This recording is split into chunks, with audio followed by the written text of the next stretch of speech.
Cross-listing once again saved us, and maybe I should stop paying full price for things that I think are cool, thinking I'll be able to flip them quickly. Welcome back to Sale, Resell, Sold. My name is Heather. This is the last week of 2025. It's week 52 that we're going over today. Today is New Year's Day. Number 10, Disney, Pixar, Cars, Lot 03, Nintendo Wii games. After COVID, somebody in my free group gave away a Wii. At the time, my youngest was revisiting his love of the Cars movies. Number 2 is our personal favorite. I got these at a used bookstore. I don't know what the cost of goods were on them. I don't even think they were played, which is fine. I mean, the Wii it's a Wii. I had them listed for $29.88. Someone sent me a $25 offer. It sold in less than a week, with our net profit being $17.46. Number 9. Vintage Stanford University crew neck sweatshirt, size small. I got this at a kids consignment sale. Picked it up for $2.50. It was half price day. It's been listed for 4 months. Sold on offer for $25. Our profit on that was $17.50. Number 8, Ralph Lauren Denim and Supply jeans. We got these at Plato's Closet. I paid $3. They were listed for $40, but I took a $28 offer. They'd only been listed for a month, but I just want these things to move. My pricing isn't arbitrary. Most of the time I'm not just making it up. I'm going by comps and I'm going through the others sold, and that's what the comps were, but I want things to move out of my store. Then I can get more things to put in my store. It's like a loop. It's fun. This was on Poshmark. Our profit on that was $19.40. Number 7. Vans Authentic Hawaiian Jungle Men's 11 pair of light blue. I got these at Goodwill. For whatever reason, a couple of the Goodwills around here get what look to be like brand new Vans all the time. They have no wear. They're dirty, but it looks like the mall store just decided to donate their try-on shoes. I mean, that's their level of dirty. There's just some scuffs from being tried on, but they've never been worn outside. It's insane. I paid $8 for these. I had them listed for $80. Those were the comps. Somebody sent a $40 offer because they've been listed for almost 3 months. I went ahead and took it. And I hadn't had any other movement on these shoes. So I was like, sure, that's fine. You can have them. And our profit was $24. And that's net. That's after cost of goods. That's after fees and labels and all that stuff. Number 6, Lilly Pulitzer Colette Scallop Hem Skort. I got this at an estate sale.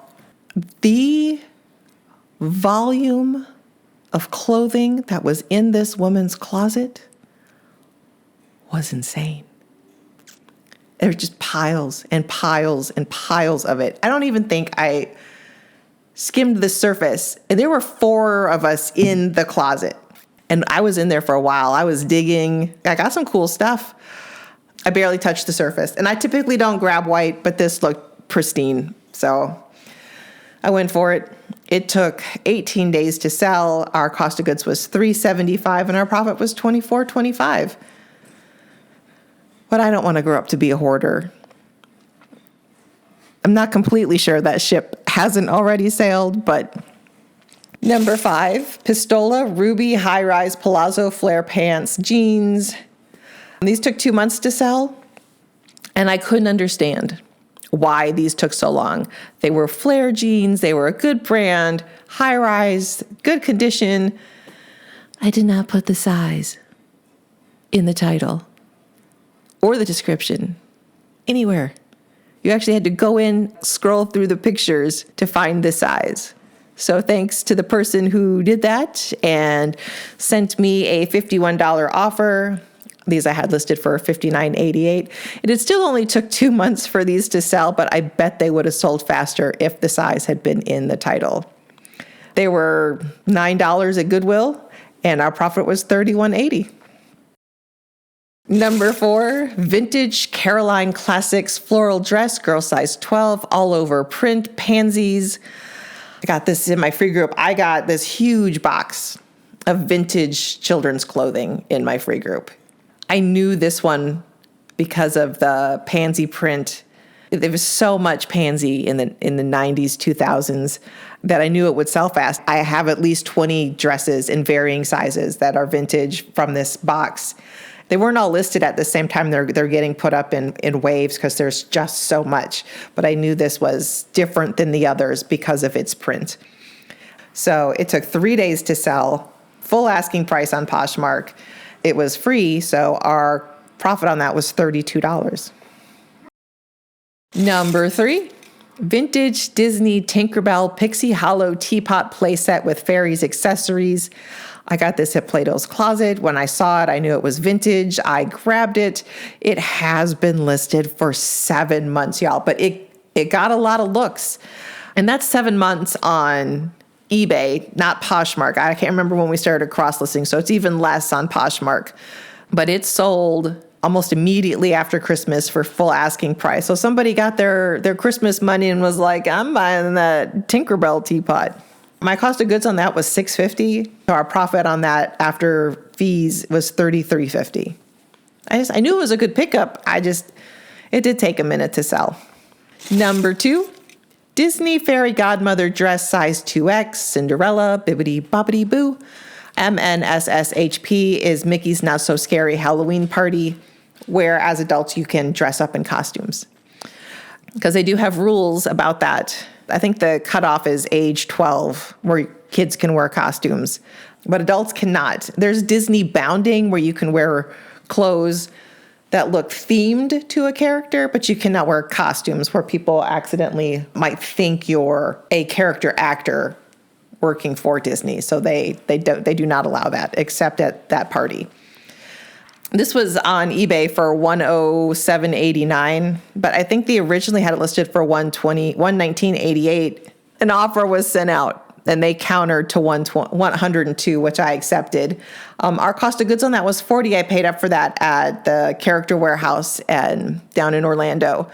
This also took almost a year to sell, and I thought it would sell for the party. So I am kind of curious why they're buying the dress. After fees and all was said and done, our profit was $35.14. And number 1 this week, vintage Y2K, Marie Francoise Gerbeau, jacket, women's size medium, black denim, stand-up collar. I paid $12 for this jacket. I found it at Plato's Closet. I recognized the label. I knew it to be vintage. It took just over 2 months to sell. It sold on Poshmark, and I took a $60 offer because I want these things to move. I keep saying that, and I don't accept all offers. Rest assured, somebody sent me a $14 offer on a $40 item. I did not accept that. Our profit on that, after it was all said and done, was $36. It was a quiet week, as kind of expected. We didn't have any sales on Christmas Eve. We did have some on Christmas Day. We weren't even sure we were going to get a top 10. It was touch and go there for a minute. We made it. We had 17 orders. Our net profit is $359.11. The net average is $21.12, and the net median is $17.50. Sales by source category, Plato's Closet was our winner, followed by the Goodwill retail store. Poshmark was the winner this week, 64%. And eBay, second. Nothing sold on Depop. I do accept offers frequently on Depop, and then nobody pays for them. I can't do anything about that. I wish Depop was like the other platforms where it's like, here's an offer, and then they get charged for it. It's weird that they don't. If anybody knows why it's like that, or has like any sort of insight there, I would love to hear it. Here's our flip-flop. Oh, really? Womp womp. Universal Studios, Epic Dark Universe, Dr. Pretorius 4-pin collection. I paid full price for these, and there weren't really comps to list them, and that was kind of hard. I originally had this listed for $49.88, and a 10% offer went out, which they accepted. And our cost of goods was high. This was $30 during the soft launch of Epic Universe. And Dark Universe was my favorite, and I wanted to get some souvenirs because I just wanted to. And I did. I marked them up, and I knew they wouldn't sell right away, and it's fine. But these are probably sold out or discontinued, as theme parks do. They move merchandise around and bring out new stuff and discontinue old stuff. And if there is a Universal Studio outlet like Disney has an outlet, could somebody let me know? That would be great. We did make a profit, but our money was tied up for 221 days. So that's almost 8 months. And we only made $3.32 on it. So it wasn't a complete loss, but having $30 tied up like that, that's where the loss occurs. You learn, you live and you learn, right? Now we got to talk about food. So every year, my husband's boss has been gifting us standing rib roasts. It's a big chunk of meat. I think it takes longer to thaw a standing rib roast than it does a turkey. We did the standing rib roast one year and it was fine. It's not necessarily our cup of tea. I don't go out to get prime rib. Sometimes I will order it. I like steak and I like horseradish and I like au jus. It seems fussy. So usually what we do when we get our rib roast, we thaw it and we break it down. We cut off the ribs, which are the bones. We cut off most of the fat, and then we slice it into 1-inch ribeye steaks. And on this one, we got 8. So 2 of them got wrapped up and put back in the freezer, and we cooked 6, and we had what I like to call fancy steak. And just several sides. It was delicious. And then we had steak for breakfast the next morning, and we had steak for dinner the next day, or maybe even breakfast the next day. I don't know. There was plenty of steak left over. No, I don't think anybody finished their steak.